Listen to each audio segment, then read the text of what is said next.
ఓం శ్రీ అరుణాచలేశ్వరాయ నమః. గ్రంథం పేరు కపాలమోక్షం.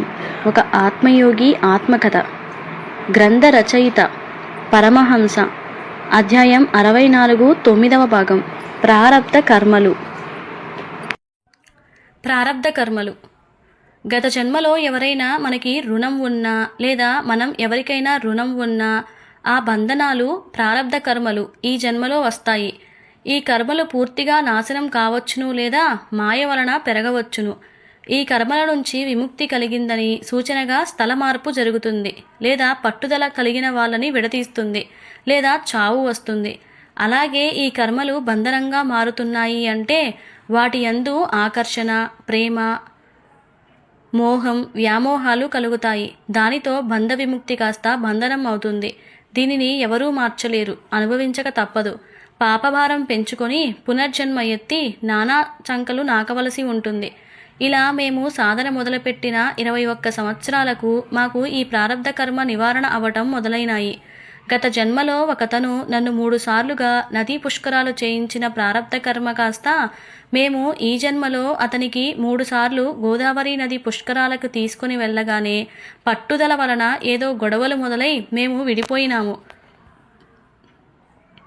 అలాగే గత జన్మలో 21 మంది నాకు ధనం అప్పుగా ఉంటే వారికి జాతక సమస్య పరిష్కారాలు చెప్పి డబ్బులు తీసుకొని వారిని రుణ విముక్తులుగా చేసి మేము రుణ విముక్తి పొందటం జరిగింది.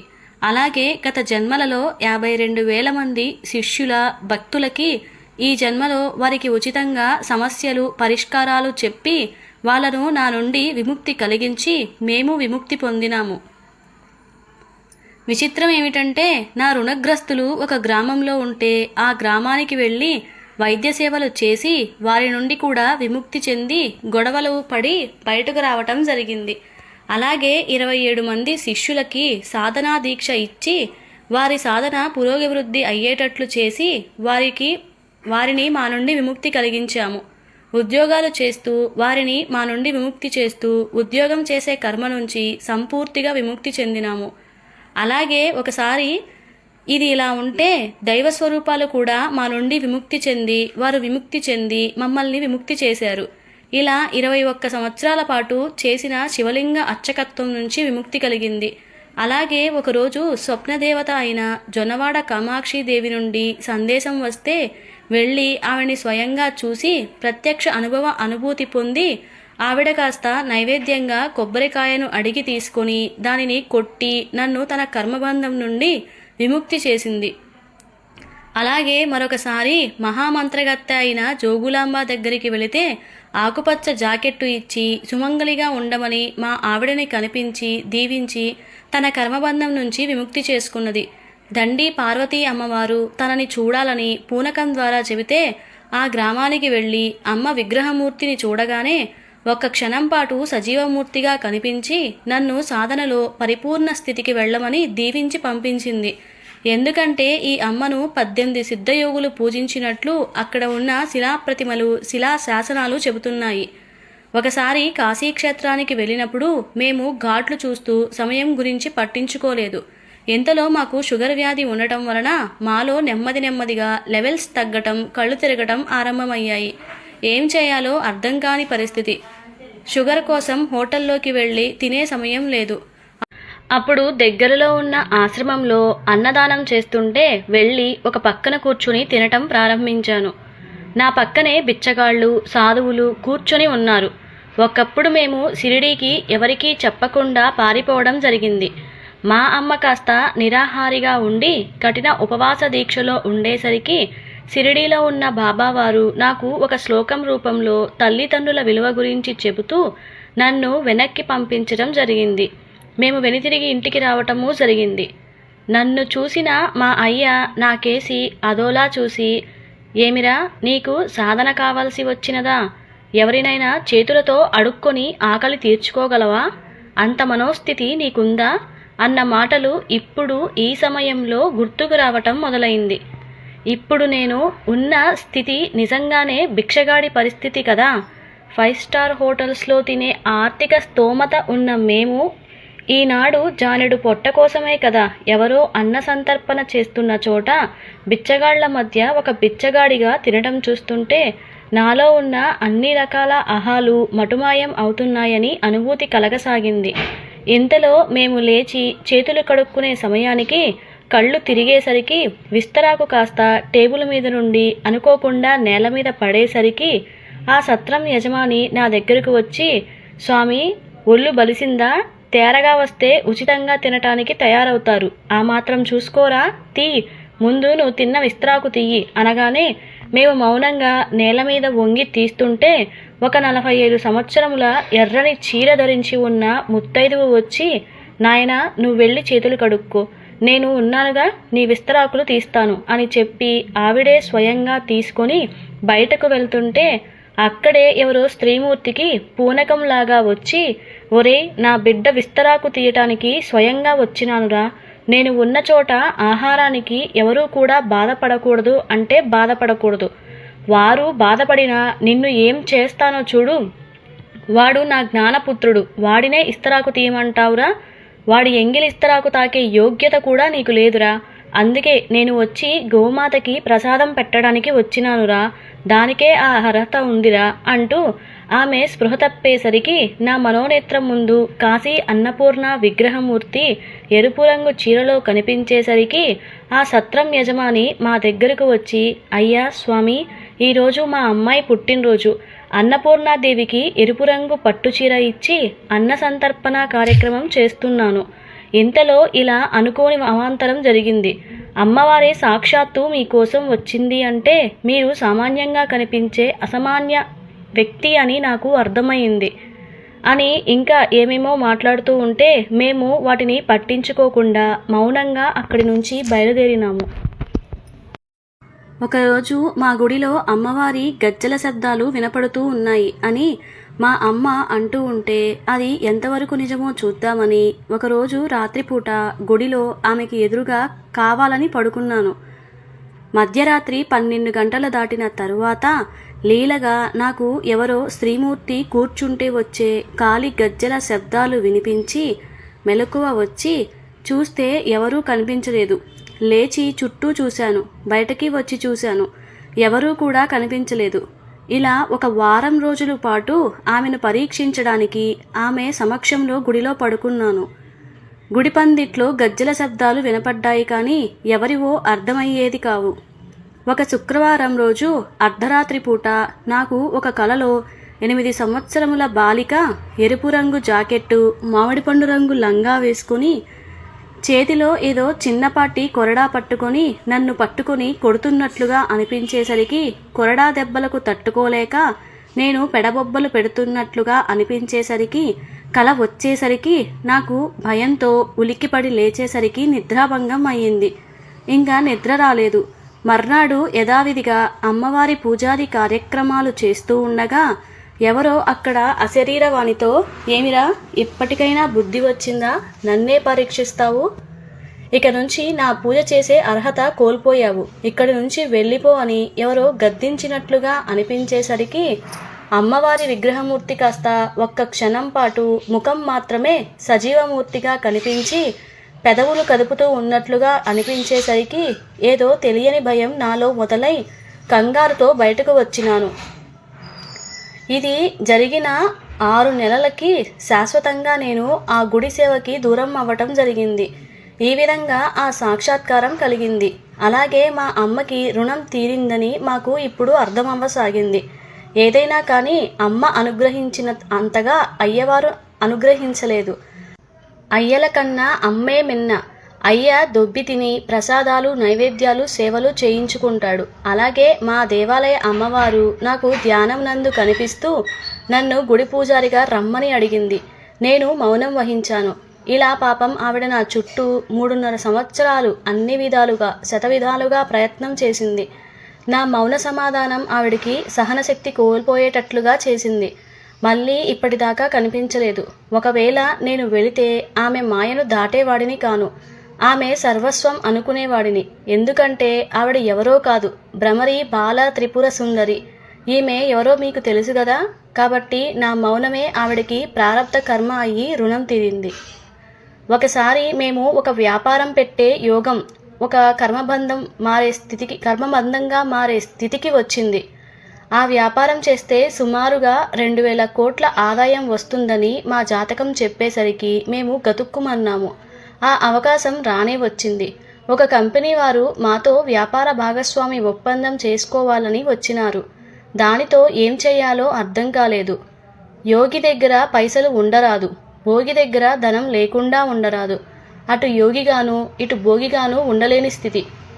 ఒకటి గుర్తుపెట్టుకోండి, యోగి కావాలనుకునేవారు వివాహం చేసుకోవద్దు, బ్రహ్మచారిగానే ఉండాలి లేదా సన్యాసిగా మారిపోండి. అలాగే భోగి కావాలని అనుకునేవారు గృహస్థ ఆశ్రమం చేస్తూ యోగిగా మారండి.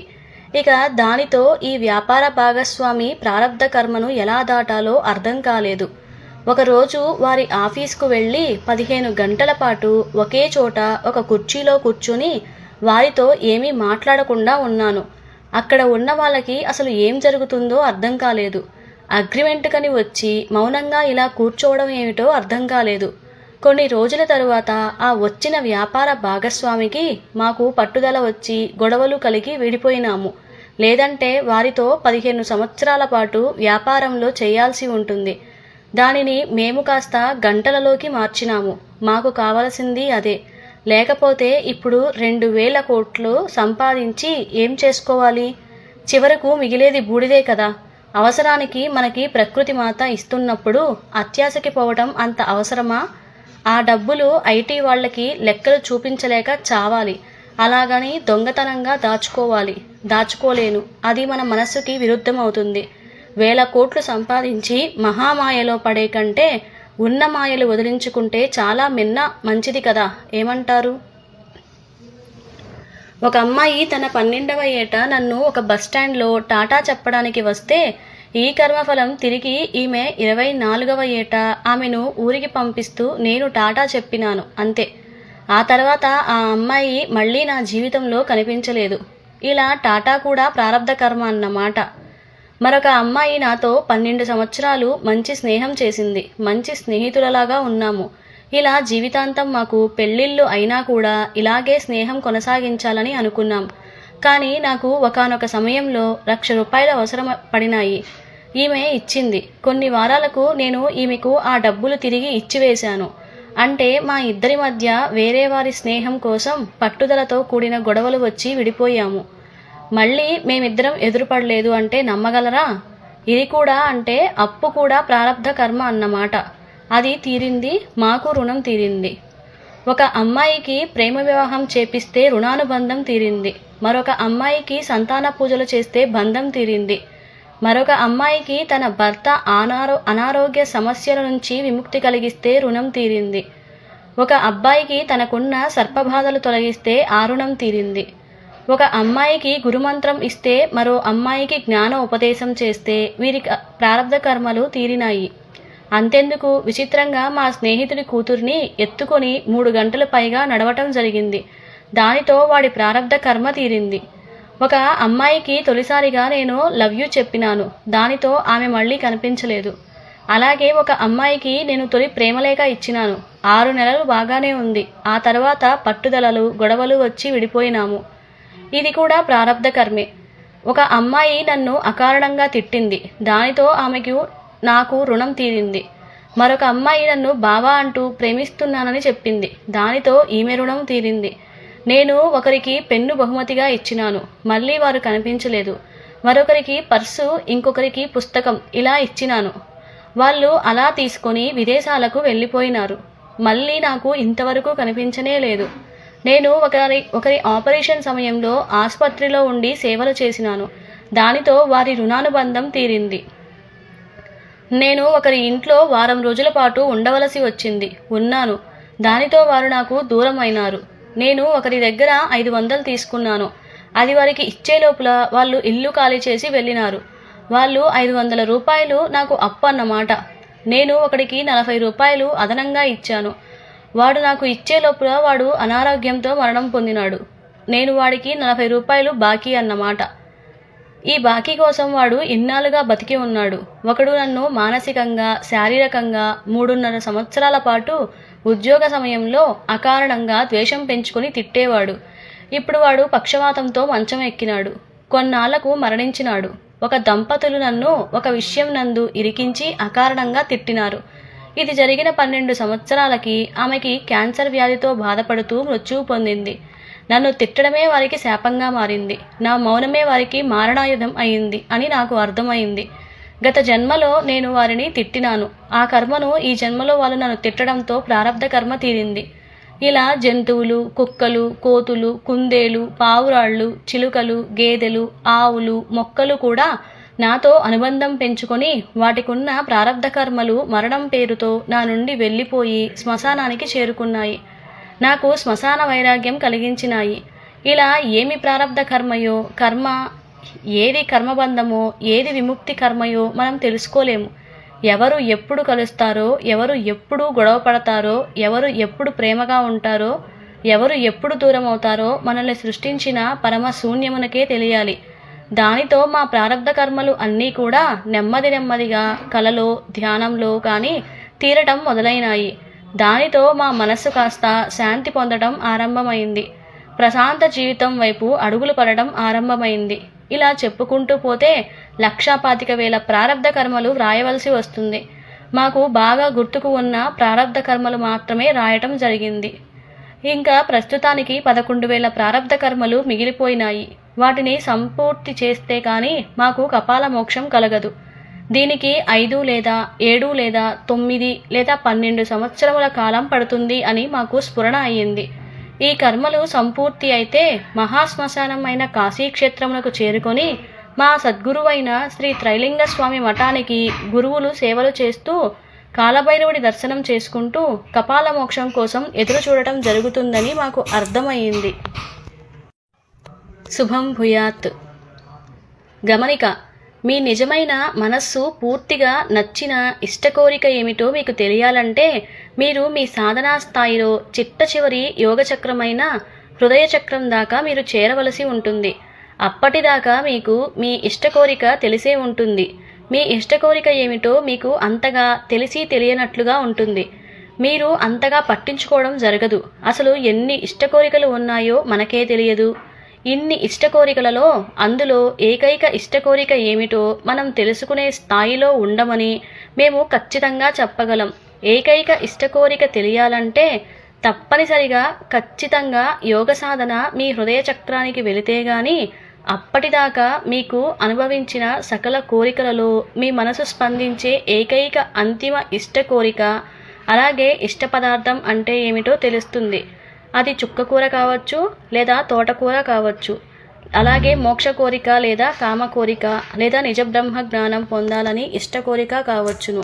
ఏమో ఎవరికి తెలుసు. అలాగే నా పంచశిష్యులలో ఒక్క జిజ్ఞాసి మాత్రమే తన కోరికా మాయలో పడి దానిని కర్మశేషం లేకుండా చేసుకొని బ్రహ్మరంధ్ర సాధనకి అర్హత, యోగ్యతను సంపాదించినాడు.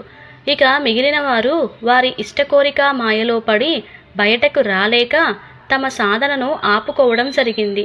ఎలా అంటే కాకాజీ తన ఇష్టకామ కోరికను దాటలేక ఈ జన్మ సాధన స్థూల శరీర కపాల మోక్షం వరకు వస్తే, అదే యోగిరమణ తన ఇష్టదైవమైన వెంకన్న స్వామి దర్శన అనుభవ మాయ దాటలేకపోవడంతో సూక్ష్మ శరీర కపాల మోక్షం వరకు వస్తే, అదే మా శ్రీమతి దీక్షాదేవి మాత్రం తన ఇష్టదైవం అయిన పరమేశ్వరుడు కాస్త తన ఇష్టసకుడిగా కనపడితే ఈ మాయను దాటలేకపోవడంతో కారణ శరీర కపాల మోక్షం దగ్గర ఆగిపోవటం జరిగింది. ఇక శ్వేతాదేవి కాస్త తన ఇష్టగురువు మాయను దాటలేకపోవడంతో సంకల్ప శరీర కపాల మోక్షం దగ్గర ఎలా ఆగిపోయిందో మీరు ఈ పాటికే తెలుసుకొని ఉన్నారు కదా. విచిత్రం ఏమిటంటే వీరందరి అనగా పంచ శరీర కపాల మోక్ష సాధన ఎప్పుడో ఆదిలోనే సంపూర్తి అయ్యింది. ఈ గ్రంథ ముగింపు అధ్యాయంలో ఈ విషయం మీకు తెలుస్తుంది. కానీ వీరందరూ జగద్గురువైన ప్రకృతి మాయ చూపించే ఇష్టకోరిక మాయకి స్పందించటం వలన ఆయా శరీరాలు ఆ కోరిక తీర్చుకోవడం కోసం మిగిలిపోవడంతో నేను లేను అనే స్వానుభవ అనుభూతి పొందలేకపోతున్నారు. దానితో తాము బతికే ఉన్నామని భ్రమాభ్రాంతిలో ఉండిపోతున్నారు. అనగా బుద్ధుడిలాగా అన్నమాట. ఈయన కూడా కష్టాలకి కారకం కోరిక అని తెలుసుకొని కోరిక లేని సమాజం చూడాలని కోరిక మాయలో పడటంలో ఏమైనా అర్థం ఉన్నదా? లేదు కదా. అలాగే నా పంచశిష్యులలో ఒక జిజ్ఞాసి మాత్రమే ఈ ఇష్టకోరిక మాయలో పడి బయటకు వచ్చినాడు. మిగిలిన వారు ఇంకా ఈ ఊబిలో మునిగి కొట్టుకుంటున్నారు. ప్రస్తుతం నడిచే కలియుగంలోని నాకు 27వ యుగంలో అనగా 7వ మన్వంతరంలో 27వ యుగం అనగా 1987వ యుగం, మన జిజ్ఞాసికి 28వ యుగంలో అనగా 7వ మన్వంతరంలో 28వ యుగం అనగా 1988వ యుగం. ఈ ఇష్టకోరిక మాయ దాటే రికార్డు దృశ్యాలు ఉంటే ఈ మిగిలిన వారికి రాబోవు 10 లక్షల యుగాలలో ఏదో ఒక యుగంలో తమ సాధన సంపూర్ణ రికార్డు దృశ్యం చూడక తప్పదు. ఎందుకంటే అంతరించిపోయిన శూన్యం నుంచి అంతరించే శూన్యబ్రహ్మలుగా మనమంతా అవతరించినాము. కాబట్టి ఎవరి కోరికకి తగ్గట్లుగా వారు అంతరించిన అంతిమ దృశ్యం కాలానుగుణంగా కనపడుతుంది. ఎవరూ కూడా శాశ్వతంగా ఉండరని శాస్త్రవచనం కదా. నేను లేను అని జ్ఞానస్ఫురణ ఇచ్చే ఈ యుగకాలం వచ్చేదాకా మనం ఎదురు చూడక తప్పదు. ప్రస్తుతానికి మా ఇద్దరికి అనగా నాకు అలాగే మా జిజ్ఞాసికి ఆ కాలం వచ్చింది. అది ఎలాగో ఈ గ్రంథ ముగింపు అధ్యాయంలో మీకు తెలుస్తుంది. ఇక ప్రస్తుత విషయానికి వస్తే ఈ నవపదార్థ ఇష్టలింగమూర్తిని నిత్యముగా ధరించినట్లయితే జీవిత శివదీక్షధారి కింద అవుతుంది. జీవితం మద్యం, మాంసం, చేపలు తినరాదు. నిత్య లింగార్చన చేసుకోవాలి. పంచదార గుళికలు నైవేద్యంగా పెట్టాలి. ధర్మ జీవితంతో ధర్మబద్ధమైన సంపాదనతో ధర్మయుక్తమైన కోరికలు తీర్చుకుంటూ ఏదో ఒక ధర్మమును ప్రతినిత్యం జీవితాంతం పాటించాలి. సాక్షాత్తు మహాశివుడే మన ఒంటి మీద ఉన్నాడని జాగ్రత్తతో ఉండాలి. జాగ్రత్తగా మసులుకోవాలి. తేడాలు వస్తే చెమడాలొలుస్తాడని నాకు అర్థమైంది. నియమాలు పాటించాలి, లేదంటే చుక్కలు కనిపిస్తాయి, అనర్థాలు కలుగుతాయి. మా సాధనా పరిసమాప్తి సమయంలో మేము కాస్త శ్రీశైల ఇష్టకామేశ్వరి ఆలయానికి వెళ్తూ ఉండగా ఒక నిజ బ్రహ్మజ్ఞాని ఏదో సందేహంతో కనిపించాడు. వారిని సమస్య ఏమిటని అడుగగా దానికి, స్వామి, బ్రహ్మ తదాకార స్థితి అంటే దేనికి స్పందించకుండా, దేని గురించి ఆలోచించకుండా, దేనిని సంకల్పించకుండా అన్నింటి యందు సాక్షిభూతంగా ఉండటమే కదా. ఇది ఎలా సాధ్యపడుతుంది అనగానే దానికి మేము వెంటనే, జ్ఞాని, ఈ స్థితి మనకి హృదయచక్ర స్థితిలో ఉన్నప్పుడు వస్తుంది. నిజానికి మన ఇష్టలింగారాధన వలన మనకి నిజబ్రహ్మ జ్ఞాన అనుభూతులు కలలయందు లేదా ధ్యానమునందు కలుగుతాయి. ఇలా మన ధ్యానంలో కనిపించే మన గత లేదా భవిష్యత్ జన్మల తాలూకా సాధనా దృశ్యాలు చూసి వాటికి మనం స్పందించకూడదు. వీటిని చూసి వేరే ఆలోచనలు చెయ్యకూడదు. అలాగే వీటిని చూసి కొత్తగా సంకల్పాలు సంకల్పించకూడదు. అలాగే వీటిని చూసి ఆశపడకూడదు. అలాగని భయపడకూడదు, బాధపడకూడదు. మనకి చెప్పిన బ్రహ్మతదాకార స్థితి లక్షణాలు అన్నీ కూడా ఈ చక్ర అనుభవ దృశ్యాలకి మాత్రమే సంబంధించినవని తెలుసుకోండి. అంతేగాని భోగ లేదా యోగ జీవితానికి సంబంధించిన వాటికి మనం యథావిధిగా ఆలోచనలు, సంకల్పాలు, స్పందనలు చెయ్యవచ్చును. అది మాయ అవ్వదు అని తెలుసుకోండి అని చెప్పి అమ్మ దర్శనానికి నేను కాస్త మౌనం వహిస్తూ వెళ్ళటం జరిగింది. ఇక మా రెండవ శిష్యురాలైన తారాదేవి సాధనా విషయానికి వస్తే ఈవిడకున్న సంపూర్ణ కపాల మోక్ష మనోసంకల్పమునకు జగద్గురువైన ప్రకృతిమాత స్పందించి వీరికున్న పాతివ్రత్య ధర్మమునకు సాధనా పరీక్షలు పెట్టడంతో వాటిని ఈమెకు ఎన్నో మానసిక శారీరక పరీక్షలు తట్టుకోవడంతో ఈమెకున్న సంకల్పమును తీర్చుటకు ఈమెకి కంచి పీఠాధిపతి శ్రీ చంద్రశేఖర సరస్వతి స్వామివారు ఈమెకి ఉన్న మోక్షం పొందాలనే ఇష్ట కోరికకు స్పందించి ఇలాంటి వారికి మోక్షం ఇవ్వాలన్న కోరిక ఉన్న ఈ మహాస్వామి కాస్త ఇష్టలింగం ద్వారా అనుసంధానం అవ్వటం, ఈమెకి ఈయన గురుదేవుడై ఈమె సాధన పరిసమాప్తి చేస్తారని అనుభవమైంది. అంటే మాకు ఈమెతో ఉన్న ఆధ్యాత్మిక అనుబంధం తీరడంతో ఇన్నాళ్లుగా ఈమెకి గురువుగా ఉన్న మేము కాస్త శ్రీ పవనానంద సరస్వతి స్వామి నుండి శ్రీ చంద్రశేఖర సరస్వతి స్వామి గురువుగారికి ప్రకృతి మాత మార్చడం జరిగింది. అంటే శ్రీమూర్తి సాధకులకి ధర్మ, అర్థ, కామ, పురుషార్థాలను ధర్మ జీవితంలో ఆచరిస్తే వీరికి తప్పకుండా 4వ పురుషార్థమైన మోక్షం తప్పకుండా పొందుతారని వీరి సాధనా జీవితం నిదర్శనంగా నిలుస్తున్నాయి.